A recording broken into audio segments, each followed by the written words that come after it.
So Lara, I've been looking at some of the things happening in Malaysia, and the last few episodes, actually the last few months, right, we've been saying that it's kind of slow moving. But finally, we have our Prime Minister back in Parliament. Yep. And people have been saying, right, is he the Prime Minister for Palestine? Is he like doing a world tour? But finally he was in Parliament, and I mean, to his credit, I think he is responding to a very important issue, right? So remember, I think there was news coming out from insurance company saying that next year they're going to increase insurance premium pricing 50 to 70%, 2025. By the way, do you know that this year they already increased 20 to 25%? Yeah, I mean, I do feel like, how come it's like getting a bit more expensive? Yeah. I mean, I got a lot of like notice and say, please look at it. And sometimes you don't feel it, but when you add up, because one of my child, I do a yearly renewal, and for him, and you can really feel the difference because yearly renewal is very substantial difference. Whereas monthly, maybe it's like 50 ringgit, 60 ringgit more. You don't feel like it. And we're just checking, right, how many people have private insurance in Malaysia? Yeah, about 45%. And I was frankly very surprised because, I was just thinking, is this more like a middle class issue? But you were saying that the increase to 45% from almost like less than half, 22, 23% came around 2019. Yep. So like maybe related to COVID and people start to realize that healthcare is expensive. I think so. I think even with the rising cost of living and things like that and inflation, I think people start to maybe be a bit more aware about the financial freedom that they would need to have. And in order to have that sort of financial freedom and actually less reliance on public healthcare systems. So I guess that's where that sort of idea came in to like allocate a sum of money for insurance. Yeah, and we're just talking about it, and this is a very complicated topic. And in fact, we're going to get Lanshi to come here. And even when we're talking during dinner time, it's not easy even for a medical practitioner to get a grasp because it's not really a medical issue, right? It is really a social issue. It is really, we talk about medical autonomy, right? People should have choices. And that's what the people in the West, the advocacy of abortion, all those kind of things, even the transgender and things like that. But of course, the American election we just covered, in length, basically a lot of these ideology are being rejected, at least in America. Then we have the other dimension, which is government needs to step in. You have that tension, right? Free market versus government interventions. And I think today we're going to look more from that angle. But remember, our theme has always been self-determination, freedom, and Pursuit of happiness. So, both of us, we are kind of like, we're kind of like anti-big government, would you say? Yeah, I think so. I mean, I even get comment from my boss that says, well, Lara, you're quite liberal. But I guess he meant So what it does he from, mean by liberal? yeah, I felt like he actually said it because you're like a person who stand by your choice, your freedom and things like that, and you won't sort of compromise. So in that context, he used the word liberal, which is not wrong as well. So Actually, that's the original meaning Exactly. of liberal, the classical liberal. You have freedom, and we think about the golden age of Hollywood. They are really liberal, right? They do whatever they want, and they are not kind of bound by societal expectations and cultural expectation, maybe. yeah, I mean even the terminology of progressive also being hijacked. It is supposed to be a good thing that you become better and better. But today, if you say that you allowed underage child, you allowed primary school kids to say, I feel more like a different gender and I should be allowed to have surgical intervention. It's a really, really terrible, right? And in fact, I was just watching one of the podcasts on parenting, and one of this guy kind of made a very interesting point, and he said, "Look, the parents are supposed to teach. You are not there to agree with the children, and that's what a lot of people are doing, right? You try to be agreeable." And so that's why after a while, they go into, just looking at transgender as one topic. It is irreversible in many, many instances.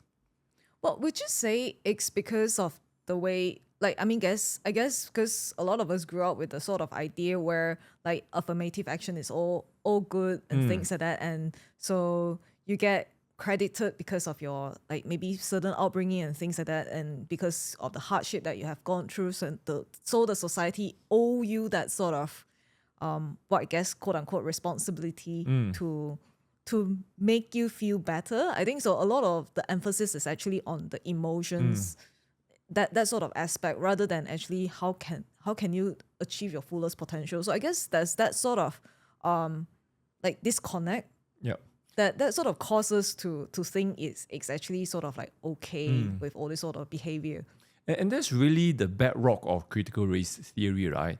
It's really based on victim mindset. And we have, I mean, it's just so common in Malaysia. That's why when, we're just talking about, some of our companies' issue just now, right? And at the end of the day, it's really when you want to put meritocracy, you want to apply, it's so difficult because one way or another, I mean, even you talk about, maybe certain companies, maybe the SME, SMI, the Chinaman company, they are less affected, but they are somewhat affected also by these kind of things. Or it's like, we are victim and therefore the boss should understand, we should cover for one another. And unfortunately, as we had discussed over dinner, that it can spill over non-performance and it can create a lot of professional freeloaders. Yeah. I mean, we have all this, but sometimes when the situation gets tough, people will be exposed. But anyway, these are all the things that we kind of want to generally talk today, because I was very intrigued by Prime Minister because, I mean, to his credit, right, the first time he kind of appeared back in Parliament, he said something quite substantial. But what's your response, right? I mean, maybe I can share mine first, then you can talk about your reaction. Because, I mean, even though we are very pro-choice in terms of livelihood, in terms of what a person should be doing, we talk about self-determination, in context of Sarawak, in context of personal responsibility. But then you do agree that government needs to have some kind of intervention, right?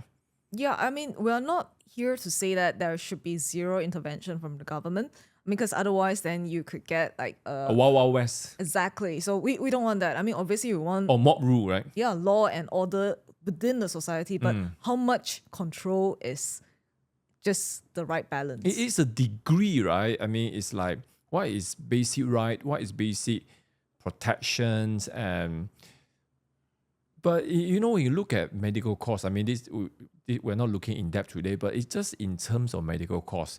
You go for a procedure, it can be, recently one person in my company, I mean, we have almost like 300 plus, 400 plus staff in HQ alone. And I think this person has I think his 2-year-old son has a hole in the heart. So, and it's not like even like a UPM or UKM like that. They don't even have the specialists to do it. So eventually you have to refer to IJN. So recently, I'm not sure if you heard about IJN and how the budget is being cut and things like that. And it creates such a hoo-ha, and then eventually they say, civil servants will continue to have service at IJN.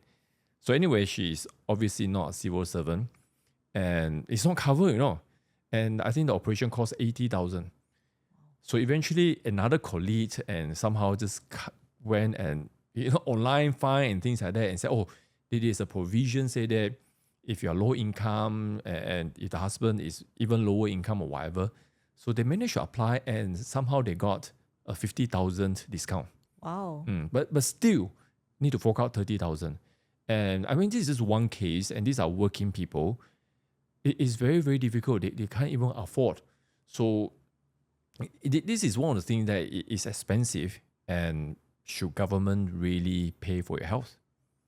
Well, I guess it depends on the actual usage of the taxpayers' money, I suppose. Because at the end of the day, it's like, what are you using all this money for? I mean, are you using it for the betterment of society or like transformation? Or actually, are you using it to fund your own pocket? So I guess there's a huge difference over here. And it's like, if the whole government department is like so over bloated, shouldn't you do something like what Elon Musk and Vivek Ramaswamy is doing in terms of DOG. yeah, I mean, so those sort of things, I guess, it's the sort of balance and the sort of like I guess it's like a give and take sort of situation between the government and the people. Since you mentioned DOG, I mean, just for our viewers and listeners, it refers to Department of Government Efficiency, okay? And basically come in and try to reduce wastage. And I tell you, it elicited such a huge response, mostly negative, because I think because when you have something like that happening, the gravy sauce is going to stop. And in fact, it's very interesting that Prime Minister alluded to this kind of waste in his speech. And he said, well, we're going to look at medical supply, we're going to look at monopolies. I mean, when you say monopoly, who else is monopoly? I mean, we're talking about Pharma Niaga and all those kind of things. It's like the GLC, the cohorts and things like that. And those in the knowing are really very sick because we had the biggest budget this year, 2024, I think 400 plus billion, right? And yet at the same time, we are hearing news like Sabah, where, you know, in fact, Sabah has so many interesting cases. I mean, besides the whistleblower, do you remember the other case with the Sabah Water Authority one? They actually found 15 million ringgit cash.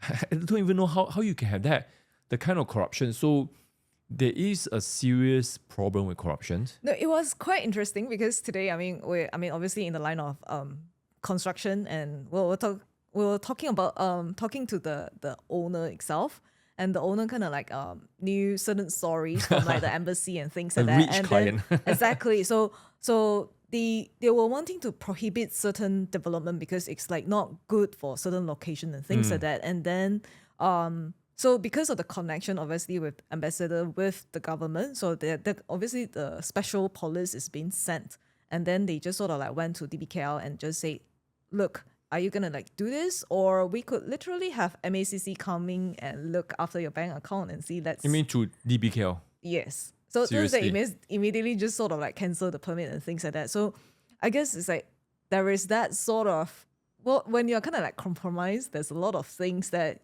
if you begin to dig in deeper, you realize that, hi, actually there's a lot of wastages across the board. And these are the sort of things that actually people need to be very mindful of. And it's not just like a way of life. That's just how it is. I guess we are so used to corruption that we think it's normal. So something like what the Argentinian president is doing, I think it will be like so bizarre. Like Javier Milei is like saying that, hey, let's just cut down all this. He literally cut down, I think maybe something close to 50,000 civil servants. Yeah, in fact, I was just reading the news the other day and say that Argentina had the first surplus of budget in don't know how many 123 years. Really? I thought it was like interesting because it's like 1, 2, 3 years. And just kind of pivot a little bit, I was just listening to another podcast. I mean, these days it seems like a lot of education awareness comes from podcasting. And so this guy, you know, they were asking about, please react to, you know, Trump kind of threatening 100% tariff on BRIC nations, which, by the way, Malaysia is an associate member, not a full member yet. And so this guy is like, look, you know, I mean, he's obviously a pro-Trump supporter, but he also said that, look, Trump is basically using this as a leverage. He's likely not going to apply 100% tariff, then you don't need to do business with half the world. But he said one of the reasons why BRICS, by the way, do you know the idea of BRICS is long-standing, it's more than 40 years already. It's only in recent time they started, BRICS start 4 nations, right? Brazil, Russia, India, China, BRIC. And then he said, look, why people wanted a different currency? A few issues. One, US dollar has been weaponized, sanctioned. Then secondly, US dollar is not very stable. Why is it not very stable, especially in recent times? It's because overspending. Like US has been overspending in Ukraine war and things like that. It causes inflation. So you say, look, you want people to continue to use US dollar, you have to stop weaponizing it, and you have to stop overspending, which is what Trump is wanting to do. He doesn't want to use, I mean, of course, people say, he's doing the reverse with tariff and things like that, but it's really his opening gambit. But I think the DOGE, which is happening, and I just wish we have our own DOGE, right? Yeah. And no, just a side point, and I want your reaction on this. Prime Minister, I mean, 2 years ago, remember when we first kind of shifted to video recording here, right? I think our first one was what was that? Manifesto. And I think we were kind of, even today, we are still hopeful the government will shift, but of course, people are not very happy with his performance. But would you agree that Prime Minister Anwar kind of presented himself as anti-corruption guy? Yeah, most definitely. I mean, he's known as the person who is championing the whole reformation. Obviously, because I mean, even throughout the whole campaign speech and things like that, I mean, there's just a lot of like, hey, you're voting for Zahid Hamidi, and those sort of things are like, hey, he's like the master of corruption. And I mean, if you already put Najib in jail, I mean, surely this is like the next person that you should come after. So those sort of messaging sticks in people's mind. I mean, it's like not easily just like brush away just because now you're like the unity government, the coalition.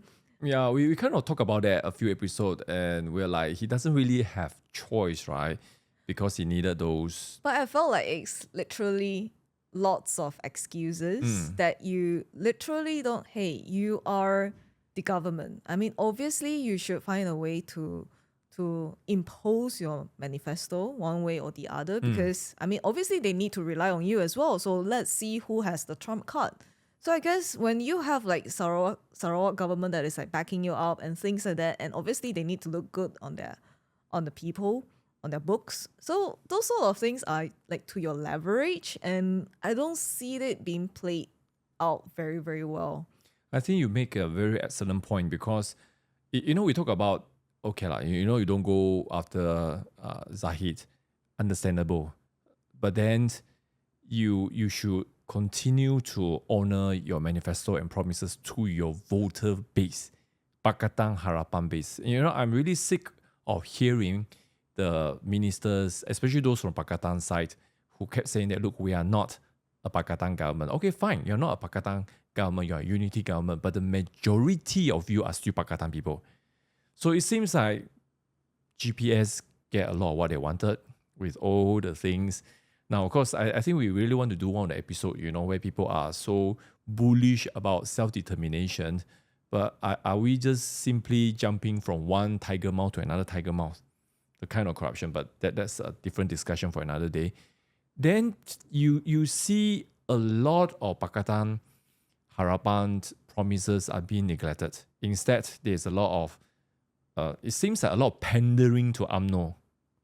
I mean, do you get that kind of feeling?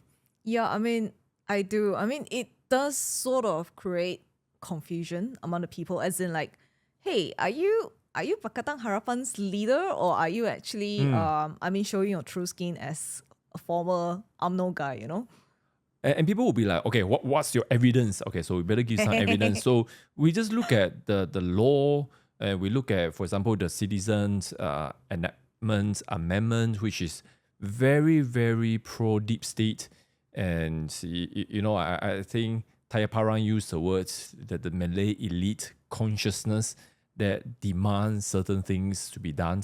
Basically, they are very, very sensitive to citizenship being given away, and which is fine. But at the same time, that is one of the reasons why dual citizenship is never recognized in Malaysia. Interesting. So if you get another citizenship, of course, it's like from Malaysian point of view, you should surrender your passport and you should not be considered Malaysian anymore. But of course, a lot of people continue to use dual passport and things like that. Remember there was one case, I think from Sarawak bin Tulu, I think one of the politicians, he actually got Australian citizenship, then he stood for election. In many, many countries, it's okay. But in Malaysia, it's the turning point is really when you surrender passport. And so I think, okay, I mean, we were not getting into that, but just some other things which we have wanted to discuss. Also this week, right, it just happened that Prime Minister back, there's a flurry of laws being passed, right? I mean, the more famous one, Communication Multimedia Act, Yep. CMA, which has one of the most infamous, we call it Atta Sakit Hati, because that is so vague. And then online safety bill, and a few weeks ago, you have the infectious disease. I mean, all these infectious disease act basically is the law that governs during the whole COVID. These are all extremely important public policy law. And do you feel like there is not enough engagement, there is not enough discussion about how this law will impact us? I think obviously it's just like it just so like you pass it without hoping that people won't notice actually the government is getting more and more controlling. And this is exactly the behavior of UMNO. And actually, I was trying to, when I started to have this kind of thinking that PMX and, even a lot of DAP people are just talking rubbish now because they are like, oh, we are unity. But they are basically behaving more like UMNO now.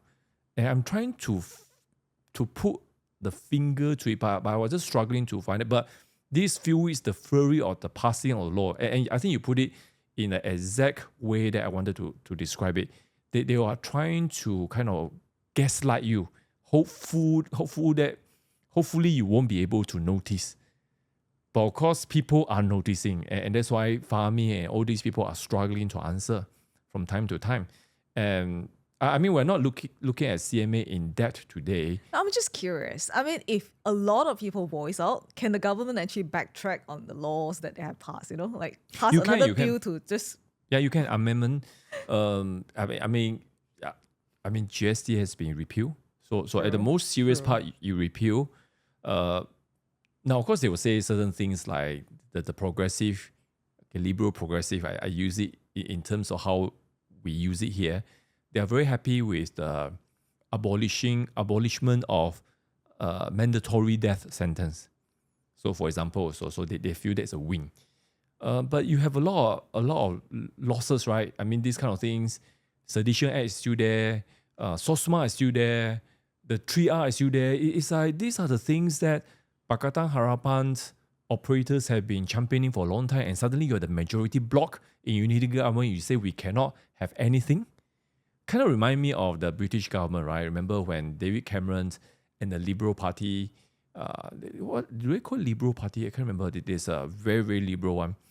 And when they're together, it's like the Tories become controlled by, I don't understand. It's like you are supposed to have majority. How come you allow other people to control you? So do you get that kind of drift? I do. I feel like he's... The PMX is actually kind of like testing the people to see where our limit is, and sort of hopefully, I'll push you to the limit just enough. But I think he should kind of like do it a bit more.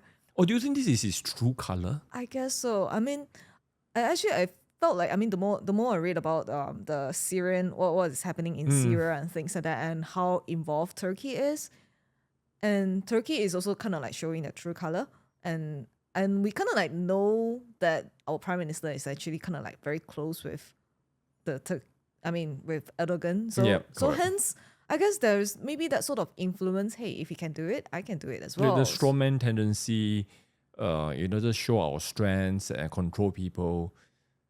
I mean, it's like, what's the most ironic thing I think about PMS doing all these things is he's trying to differentiate himself from his predecessor, Mahathir, but he's becoming like him. He doesn't realize it, but he's becoming like him. But of course, unfortunately, people are always blaming DAP. DAP is the easiest scapegoat. I mean, we from time to time, we criticize them, but it's the whole package. And, including PKR, including Amanah and things like that. But anyway, I think we want to kind of close off today by saying, we don't want to just talk about all the bad news and things like that, because there are changes. It's not fast enough. But you were just saying, right, if enough people voice out, would it make a difference? And I think when we look at the example of America, post-election, of course, post-election, one of the most interesting thing is the... Pete Hegseth, which is that, Trump's cabinet appointment, and he is very, very smart just naming all the candidates to cause a discussion and let public opinion. So his guest, of course, was kind of like a lot of some of the establishment senator from Republicans, Johnny Ernst and things like that. In fact, there's all kind of story coming out how she wanted the position herself, and they came out with fake story how maybe Trump wants to nominate, of all people, Ron DeSantis. It's like how ridiculous. I was like, Is but anyway, the one of the most surprising thing. So I'm just going to detail the thing, and maybe Lyra, you can comment what you think about it. And you start to see citizen journalism, and they start to say, who are the senator who is against him? Why are you against? Why you are against him? Why do you confirm all the crap nominees and appointment of Biden? These people are proven to be worse, and now you cannot. You cannot. So they started to call them and started to encourage people, call your senator. So there is almost like a grassroots movement that eventually today most of the question mark senators are saying that they will fall in line, which is very, very surprising. And some of the things that I noticed, citizen journalism, remember we did one episode a couple of years during COVID time. What's his name already? Suddenly I cannot remember his name. Vigilant Force. We did one, and Vigilant Force is very interesting. I see in fact, all these people came out as nameless persons, and it's like people even trust the nameless people. But if you start to have sources, you start to say things which are common sense, and you show the truth to people. So Vigilant Force, I see even in ads, he has about 2.5 million followers, and at some point he began to show his face also. Some people still don't show their face, and there's another account, it's a cat icon. Nobody knows who he or she. I mean, I just presume it's a she based on the style. Yeah, I just look. She has 3.5 million followers. Another guy, he used to be an entertainment lawyer in Hollywood, and when he want to come out, he say it's suicidal in Hollywood. So he called himself DC Drano, and I look at him. He has about 2.5 million followers. So these are people, just ordinary people, because they have a passion and they're willing to pay the price. And these are the people, I'm just naming a few examples, and they created a pushback because, Elon Musk start to retweet, people like Tucker start to come in and things like that. So citizen journalism. So what do you think about that? Is there a future? I know we are not the same as US, but the kind of lack of voice from the people and voter is kind of alarming here. But what do you think? I mean, what can be done? No, I think definitely we could definitely aspire to be like that as well. Because I mean, even if you just look at what Pete Hegseth did for himself, because Wall Street Journal was the one that sort of like published the fake news whereby there is like theory that he's going to be replaced by Ron DeSantis and those sort of things. And he just went on and appeared on Megyn Kelly's show. So, and literally just like, hey, I'm like more resolute than ever. So those sort of things, I guess there is like a lot of, when you have like a leader that is strong, and I felt like that's where the grassroots can really flourish, because I think the whole grassroots is kind of like energized by how Trump, like I think especially the very moment when he was almost being assassinated and he came out and he showed the strength, right? Exactly. So those sort of things, I think people are, hey, actually there's a way out. Hey, actually we can definitely make America great again. But we can, I guess people need to know that their efforts are being appreciated and actually being valued. So if there is that sort of following, I think surely people will be encouraged to literally just kind of like post out the truth, and the truth will literally just cause people to be like, hey, I mean, we can do this and be liberated. Yeah, even in Malaysia, we see the impact, right? I mean, even with, remember the last general election we saw with, not so much ads, but it's more in Malaysia, what they use more TikTok. Yeah, I mean, we saw Perikatan Nasional use TikTok, but of course they come more from the religious, racial kind of angle. But regardless of your content, all we are saying is that you can't be yourself and present common sense. I mean, if you don't present common sense, then of course people will reject you. Like what happened with the Democrats. Remember the episode we did with David Dian and Jared? We just kind of bewildered, right? That these are the people who pioneered social media. The liberal progressive, you invented social media, and yet you don't take advantage, because if you stay true to your spirit, you have to allow decentralization. You have to allow people to have freedom. But Google start to censor people, YouTube start to cancel.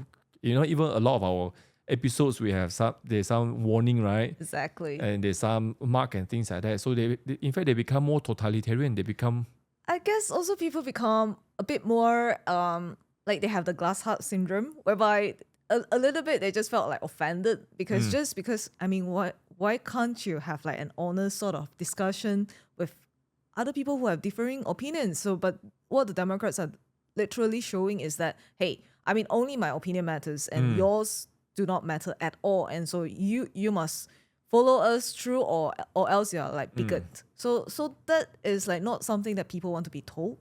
and I think it's really the whole progressions, the whole 2016, ever since Brexit and Trump, and then of course Trump upset, they still think it's an upset over Hillary, and all the social media clamp down, remove him from Twitter and things like that. It's just a whole accumulation, and a lot of conservatives are being kicked out. Even Charlie Kirk was kicked out from Twitter and things like that.